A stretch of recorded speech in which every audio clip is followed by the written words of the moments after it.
Back in 2015, the world would see the release of arguably one of the greatest indie games to ever be made, Undertale. Upon its release, the fandom would see many beautiful creations, such as fan games, music videos, and in this video's case, animation series. Not even half a year after the game's release, the internet would see the creation of, in my opinion, one of the best AUs that we have seen, and that of course is Glitchtale. First beginning in 2016 and then ending in 2021, this YouTube animation series would prove to be quite popular, as the view count of all the videos combined amounted to almost 150 million views, which, just for comparison, that is more than 3 times the population size of Canada as of recording this video. Originally, after Season 2's ending, there were plans on making a prequel series to Glitchtale.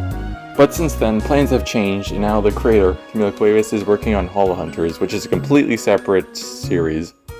So it is unfortunate that we're not going to get the Glitchtale prequel and learn about some new stuff. At least we can now relive memories by watching an entirely new series, just like when we first watched Glitchtale. It's been almost 3 years since Season 2 ended, and within those 3 years, I've always wondered what a continuation of Season 2 would look like.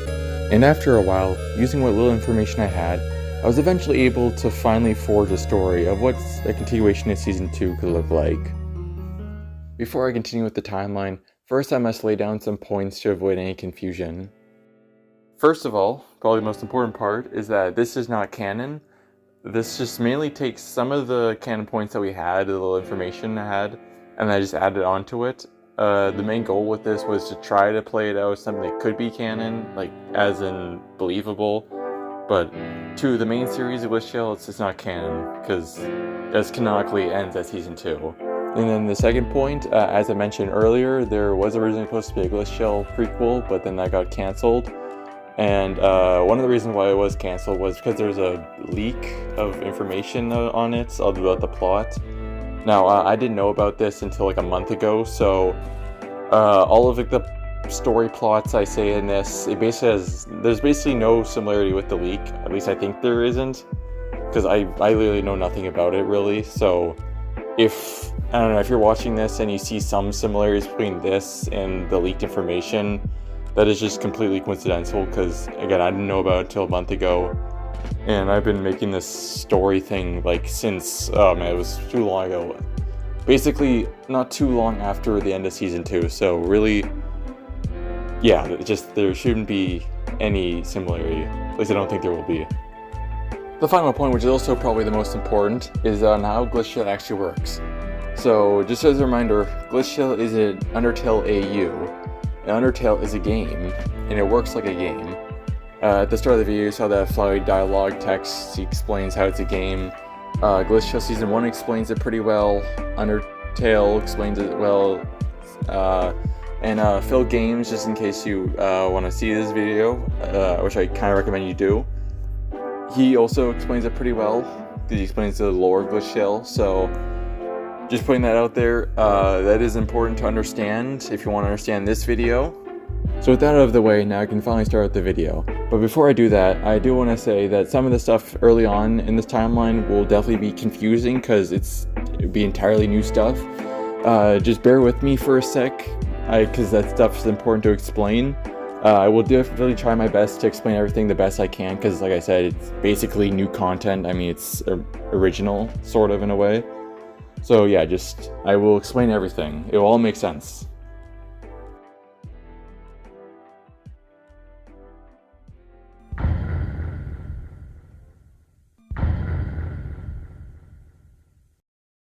The founding of the Namakhi and Arya tribes, around 55,000 years before the Great War, or as more commonly referred to as the Human Monster War. Long ago on Meropis, before the creation of magic, a number of tribes sparsely populated the continent. Right here in modern-day Blethern, which is the capital of Amikeko, 2 tribes known as the Namakhi and the Arya decided to settle. The area was perfect for a settlement. It had a temperate climate, beautiful nature, and also was a strategic spot. The only problem was that neither of the tribes knew of each other's existence, and when they went to settle there, they would find themselves face to face with an opposing tribe. Tensions quickly rose, and violence soon erupted between the 2 clans as they fought for supremacy over the land. This is something that would continue for a few decades. The Silver Wolves emerge around 54,970 BGW. During what had seemed like a typical day of violence for the two tribes, they were suddenly shocked to see a third tribe had now joined the conflict, this one called the Silver Wolves. Just like the Namaki and Ariate, the Silver Wolves were interested in Blethern and were eager to fight for it. But unlike the Namaki and Ariate, the Silver Wolves had an advantage. They had a primitive form of gunpowder that easily overpowered the spears and swords that the Namaki and Ariate used. It didn't take long for the rival tribes to be overwhelmed by their new foe, and they would soon see themselves to be at the mercy of the Silver Wolves. Fortunately for the Nanaki and the Ariate, the Silver Wolves were a diplomatic tribe, and they proposed an idea for all three tribes to share the land equally. While the Namaki were reluctant, they did agree to this proposal. However, the Ariate would not have it, as they despised an idea of having to share land with the Namaki. Feeling they had no other choice, the Ariate decided to leave Blethern and move further out west. This was of course fine by the Namaki, as it just meant more land for them. The Namaki and Silver Wolves signed a treaty and combined into one tribe. Over the decades, as both tribes grew, tensions were high, but conflict never broke out. The creation of magic, around 50,000 BGW. Somewhere in Determino roamed a lone wizard, Iral Sepa. For unknown reasons, Iral was the only one with magic, and he decided to isolate himself from the world. But then one day he was discovered by a group of settlers who was seeking help for their injured friend. Witnessing the power he had to heal their friend, they pleaded with him to share some of his magic with them, to which he obliged. It was at this moment where the 6 of their traits, bravery, justice, kindness, patience, integrity, and perseverance were created. Iral befriended the group and they stuck together for a few months. But after a while, they had to go their separate ways and once again left the wizard in his life of solitude. In the midst of his isolation, Iral's power acted on its own and he accidentally created what would be the first monster, which he named Abil, and the two quickly became best friends. It is important to mention that Iral created 5 other monsters during this time, but we never see them, so just ignore them for now, but they are there. For now, everything was fine. Until it wasn't. The creation of hate, that same year. During what just seemed like a harmless game of hide and seek, Abil accidentally stumbled upon a group of humans, who of course have never seen a monster before, saw him as some kind of demon, and I'm pretty sure you could see where this goes. After Iral saved Abil, he hoped that his friend would put the incident behind him. But to his dismay, he just couldn't. Abil told Iral that he was just simply a monster, and had no place in a world of humans. He then asked his friend to undo his creation. Never before had Iral felt such pain, such emotion, such hate.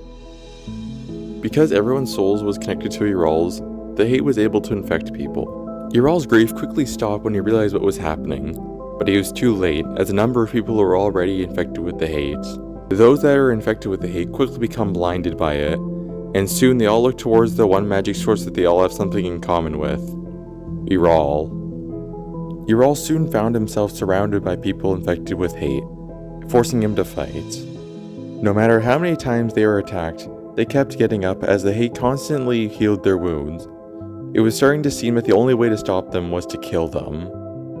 However, Iral was not able to bring himself to kill any of these people, as he knew all of this was his fault. Seeming to have no other choice, Iral began to absorb the hate from the people's souls into his own. The fighting had quickly gained the attention of the 6 that Iral had first given the traits to. As they were not infected with the hate yet, when the 6 saw their old friend struggling to absorb the black substance, they were quick to go and help him. Given the strength of the infected, they soon realized that the only way to help would be to also absorb some of the hate. But of course, Iral refused because he didn't want to put the burden of his own mistakes on them. But the 6 insisted because in their eyes, Iral had done more for them than they could ever do for him. Iral agreed and allowed the 6 to absorb some of the hate, although he makes sure that most of it would be absorbed into himself. And with that, a catastrophe was avoided. But at the cost of their humanity, the 7 of them were now turned into what is known as hate entities. For now, everyone seemed to be in control of their actions, but Yrel knew that it would be inevitable that eventually the hate would overwhelm them and cause them to turn. To avoid this, Yrel creates 7 spheres of magic across Meropis. When a hate entity is in their corresponding sphere, it allows them to release any excess magic that could put strain on their soul. With the 7 magical spheres created, all 7 of them were forced to seal their final goodbyes as they left for their new homes.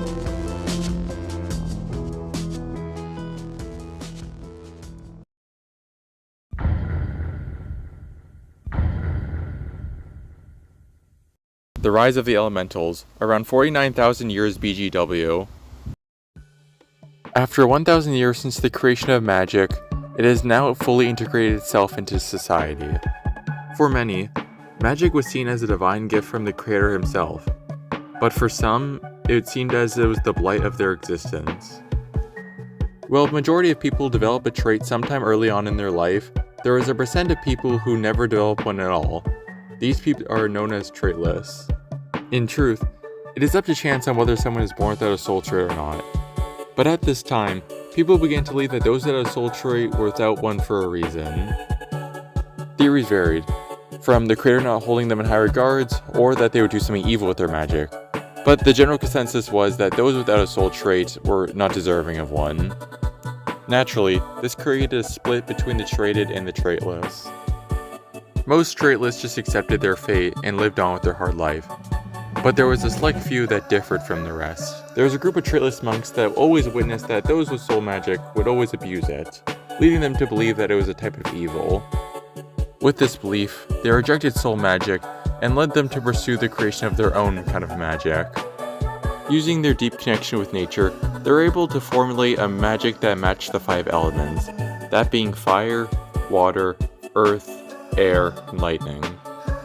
As the number of these elemental users grew, their presence became increasingly known to the traded. Not only did the elemental users openly reject soul magic, which was something that was a big no-no during this time, but there was concern among the traded that the elementals could share their magic with the traitless, which would be really bad since the traded had been treating this traitless so poorly. Fearing for their security, the traded did what they believed was the logical thing and began to round up the elemental monks. The elementals, of course, fought back, but because they were so vastly outnumbered, they didn't stand much of a chance. In less than 1 month, all the elementals were either killed in combat or captured. The traded had decided that the elementals had no place to be on Meropis, and they soon figured out how to get rid of them. Recently around this time, cartographers were interested on whether there were any other continents beyond Meropis. After a series of observations on Meropis' north coast, it was found that there were indeed other continents other than their own, one of which was a small uninhabited landmass known as the Northern Territories. It was soon decided that all remaining elementals would be banished to that island. Soon, all of the elementals were rounded on a ship and sent on a direct course to the Northern Territories, where they would be completely secluded from Meropis. While it was bitter that the elementals were removed from their home, at least now they could live in peace away from the traded. Miasma's arrival, also around 49,000 BGW. It's at this moment where it is important to remember that everything that happens before the events of what we know as Undertale is a glitch. Obviously, everything I've said to this point has not happened in Undertale. That's because it never was supposed to happen. But it did. All because of a glitch. Since all of these quote-unquote pre-Undertale events can be seen as newly written code, there's bound to be some errors, some glitches. To put it simply, the game does what it can in order to make an ending that doesn't exist. But to have an ending, you need a beginning. The easiest way for the game to integrate the necessary code for certain events to transpire is to just simply spawn it in, and that is what we see what happened with Miasma. If that doesn't make sense, don't worry, because this will be better explained later on in the video. But for now, just know that the game's files created Miasma, and he's now spawned into the world. Just like with Frisk, Kara, and Flowey, Miasma was the player, having the ability to save, load, and reset. However, in Miasma's case, these abilities were not unlocked as he didn't possess a soul of determination. Instead, he possessed one of kindness, likely due to an error. Miasma knew this and figured that there would have to be a way to unlock his true power. and soon he would find his answer.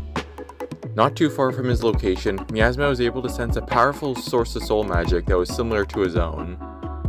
This source of soul magic that Miasma was detecting was from Karis, who was the kindness-hate entity. Even though he didn't quite understand these powers yet, he knew that if he wanted to progress, he'd have to take them as his own.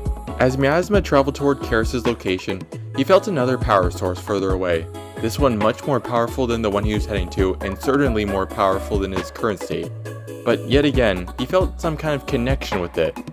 The way of progression was becoming more apparent to Miasma. Miasma soon reached his destination where he was face to face with Karis. All Miasma had to do was defeat him and take his powers for his own. Karis was a strong individual, but it was in his nature to help people, not fight them. And it was for this reason why Miasma held such a strong advantage over him. It didn't take long for Miasma to weaken Karis enough for him to be able to absorb him. And with that, Miasma's powers increased exponentially as he was now in possession of a hate entity. With his massive increase in power, Miasma felt that he was ready to take on this much greater power that he was sensing, who of course was Yrel. Meanwhile in Determino, Yrel was living his old life of solitude, except this time he was gripped by the guilt of his actions that forever cursed his friends and himself. He began to feel that something was off, but his mind was clouded with so many things that he never realized what was happening outside Determino. After a day of traveling, Miasma had made it to Determino, ready to face this power he was sensing and absorb it like he did with Karis, and maybe uncover the secrets of his own power. Karis, however, was not making it easy for Miasma to find Yrel, as his soul fight against Miasma's was clouding his ability to pinpoint Yrel's location. Miasma then decided that he would just make Yrel come to him.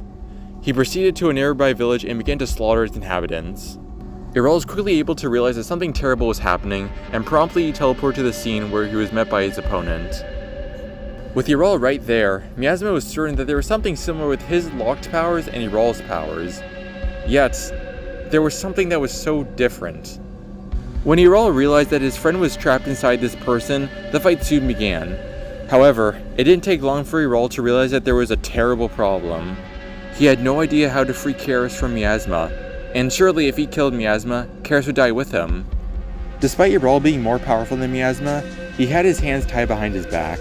Karis tried to tell Yrel to not worry about him, as his single life was not worth risking thousands of others. But Yrel's guilt had him stuck. Eventually, Yrel figured that maybe if he could crack open Miasma's soul, he'd be able to absorb Karis out. He tried to hit Miasma with a low-power energy blast, but he severely underestimated how strong his new powers were, and the blast looked like it was strong enough to kill Miasma and Karis. Being at the brink of death was all Miasma needed to reach this power that was out of his grasp this whole time. To Yrel's horror, Miasma's green soul began to change to a dark red. Yrel wielded a soul of determination, a power that gifts its user the ability to create. But what stood in front of Yrel was the complete opposite, a soul that wields destruction. Yrel could feel that Karis was still alive, and had to come to the harsh realization that any possible chance of saving his friend was now gone. Miasma and his new power had to be killed, right here, right now. The two forces clashed in a fight that shook the ground around them.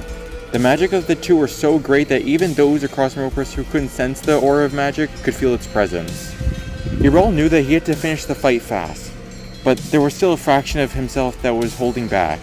He didn't want to kill Karis as well, but at the same time, was it better to leave him chained away within Miasma's soul and have him use his powers for destruction? Yrel had no choice and let everything go. Because every single traded person on Meropus was linked to Yrel's soul, he was able to channel a small portion of their magic into himself. While using this power boost, he merged all of the weapons of his weapon wheel into one single sword. Miasma realized Yrel was attempting a final attack, and he promptly merged all of his available magic into one sword as well.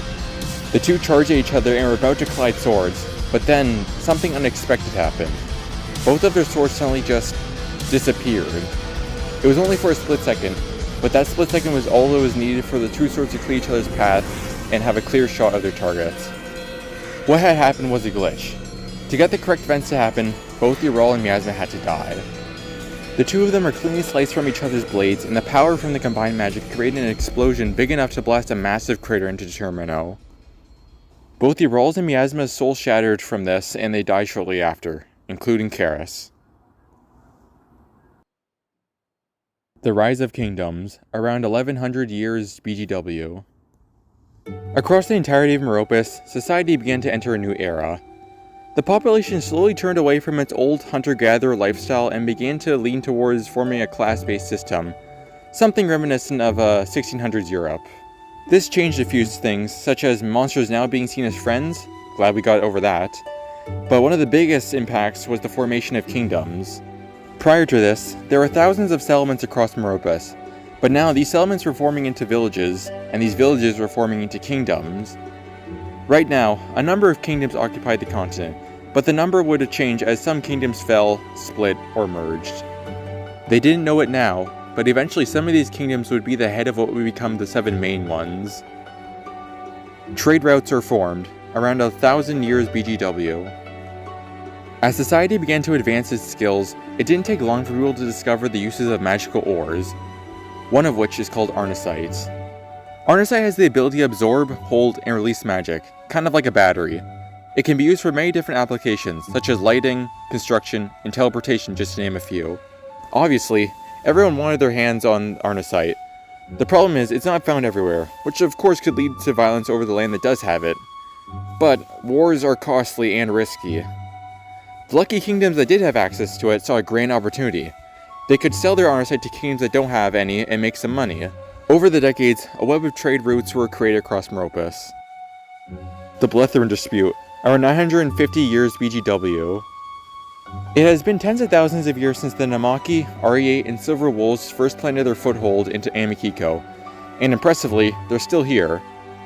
The Namaki and Silver Wolves were getting along well, and the RE8, who were still a little salty about the whole ordeal way back, kept themselves isolated. With the recent discovery of Arnesite, Blethern saw an amazing opportunity. The nearby kingdom Determino discovered massive deposits of gold within the mountains around them, so money was not something they lacked. But one thing they were scarce in was Arnesite, and it just so happened that Blethern was rich in Arnesite. Plans were made to create a trade route from Blethern to Determino right away, but there was a small problem. The RE8 controlled all of this land, which has a bottlenecked land formation. The fastest and safest way to get from Blethern to Determino was through this path. However, as you can see, it goes right through the RE8 land, and the RE8 sure as hell wasn't going to let Blethern travel through their land.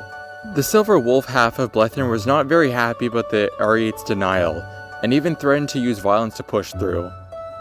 The Namaki, on the other hand, changed a lot since the old days, as they were now pacifists and avoided violence. This was definitely annoying to the Silver Wolves, as both governing bodies needed to give the green light in order to invade. This back and forth push between all three clans continued for a few years. Suddenly one night, the head of the RE8 secretly met with the head of the Silver Wolves. The RE8 told them that they would be willing to allow them to travel through the land to trade with Determino on one condition. They would have to push the Namaki out of Blethern and allow the RE8 to take their place. At first, the Silver Wolves would completely reject the idea, but then the RE8 told them that the pacifist Namakis would just pull Blethern behind militarily. Something that would not be good considering to the north of Blethern saw what was looking to become the most powerful kingdom, Justico.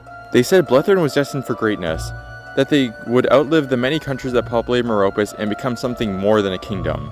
They would become an empire. Knowing that the RE8 was right, they felt they had no choice but to accept their offer. Not too long after, Silver Wolf and RE8 forces launched a surprise attack on the Namakis within Blethern, and they were quickly ousted from the kingdom, forcing them to move east. The sense of betrayal was unimaginable for the Namakis. All they wanted was a life of peace, but now it was made clear that the world wouldn't allow them to live this way. Over the course of a few centuries, both the Blethern and the Namaki expanded across the lands until they eventually both reached these borders shown. By this point, it was clear to see they weren't civil kingdoms anymore, which leads to the next point. The formation of the Amikeko Empire and the People's Republic of Amikeko, 677 years BGW. After signing the Kingship Proclamation, it was official that Blethern, now referred to as Amikeko, was now a fully fledged empire, governing many villages across the land with a royal family as the governing body. To the east, the People's Republic of Amikeko, or PRA for short, declared their rule as well. The PRA was a democratic republic, making them the only country on Meropis not run by a royal family.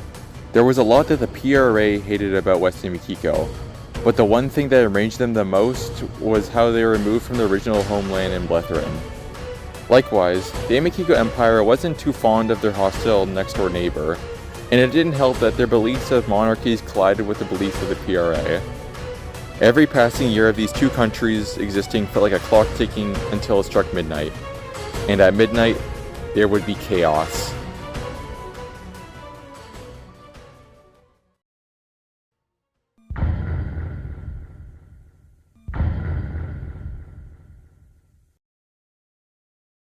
Determino is declared the capital. 500 years BGW. By this point in time, all land on Meropis was claimed and ruled by the, at the moment, 8 kingdoms, them being Determino, Carago, Josico, East and West Amikeko, Pacinco, Integrio, and Persisto. For the most part, all the kingdoms got along and wanted the best for the continent. All of them agreed that it would be best if there was a sort of main kingdom that would keep check on the balance of power to make sure no kingdom would get any funny ideas and try to control the entirety of Meropis. A vote was held, and it was decided that Determino would be the capital, mainly because it was small, but also because it shared a border with all the main kingdoms, and they were pretty rich. The Amikeko Black Market, around 200 years BGW. Before I continue, I should probably state that this Amikeko Black Market is completely different from the one seen in the Meropis/Hall Hunter series. Remember that we are dealing with Glitchtale's timeline, not Meropis's. So I just felt like I had to say that just to avoid any confusion. So while the rest of the kingdoms were making income from farming, trading, and things like that, some of the higher-ups in the Kingdom of Amikeko thought of much easier ways to make money. You know, simple things like human trafficking, selling drugs, offering hitman services, and a bunch of other things that could get someone in a lot of trouble. It turned out to be a great business model, as revenue was skyrocketing. It didn't take long for this group of higher-ups to form the Amikeko Black Market. When looking at West Amikeko on the surface, it looked like any of the other 6 main kingdoms. But in truth, the kingdom was highly influenced by the black market, so much so that they were basically the de facto government. Over the next century, the black market's influence expanded beyond West Amikeko's borders, further increasing their power. By this point, they were seeming less like an illegal trade organization and more like a militant group. And naturally, they're looking to expand far more than just their influence. They wanted territory. All arrows were pointing towards their eastern neighbor, the PRA. For now, the black market would just observe, watching for any gaps, anything they could exploit. And when the time is right, that's when they'd strike. The formation of the Wizard Council, 71 years BGW. After a few hundred years of holding the title of Meropis' capital, Determino decided to make its biggest decision since its founding. They noticed now all the kingdoms were keeping tabs on any criminal activity occurring within their borders, or tending to any social or economic issues among the population. Furthermore, there were reports of black market activity across Meropis, although they couldn't pinpoint where the head of the operation was located. And there was no one monitoring for any possible extremist groups that could pop up. They felt that the best way to change all of this would be to create a group that harbors some of the most powerful mages on Meropis that would respond to any issue spanning across the continent. The proposal of such a group gained a lot of traction, and it soon came into fruition. For now, members came and went as they tested to see if they're up for the challenge. And with that is the end of part 1 of this series. If you've made it this far, I'd like to thank you. Sorry if this part seemed a little boring at times. Like I said at the start of the video, it is necessary for me to state these parts as they are factors of how future parts will play out. So stay tuned for part 2, where we will see what will happen in Amikeko, how the Wizard Council will grow, and what ways the corrupted game files will shape the story.